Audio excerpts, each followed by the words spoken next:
Friends, I love everything about the quilting process, and today I am in the trimming area, which brings me a great deal of joy. I love all of it, but this makes me happy because when you show up to pick up your quilts, or when I'm sending them back to you, as I will be with Elizabeth's quilt because she did mail this to me, then when you have it, when I have it all trimmed up for you, that first impression is amazing. It shows just like it's going to when you're ready to put your binding on, and you don't have to procrastinate that binding. It's ready to go. You don't have all of these scraggly little pieces of the batting and the backing hanging off right here. So I would always suggest that. Plus I have the right tools to do it. I'm very careful about it. I have plenty of space to be able to handle this particular activity. Like I said, Elizabeth did mail this wonderful Christmas quilt to me. Follow the arrow down below. Will take you to more of this quilt getting stitched out with my Christmas lights design that she requested. I'm so happy about it. When I trim your quilt, I want to let you know that if you have plenty of backing left over, yes, that will either go home with you or be mailed back to you, as it will be for Elizabeth. Like, the quilt is probably 60 by 70-ish, but the backing was a 108, so there's plenty here. Yes, that will be folded up and sent back to her as well.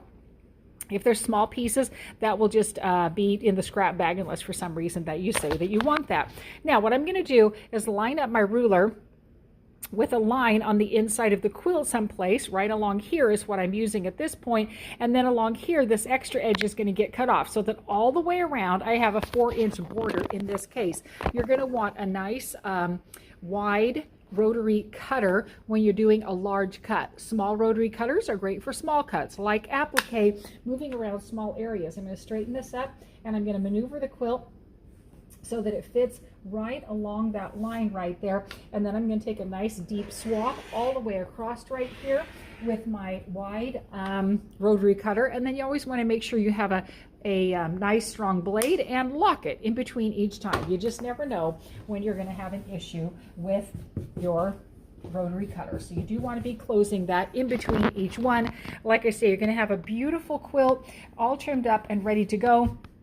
So let's talk about me doing the trimming of your quilt. It's a service that I offer here. It's really worth it, especially if you don't have a lot of space to be able to trim. If you have a large quilt, if you have a minky quilt, if you have a t-shirt quilt, all of those would be excellent to have them trimmed here. It's very economical, and you will be so happy receiving it. That first impression when you show up, just delightful. All right, have an amazing day.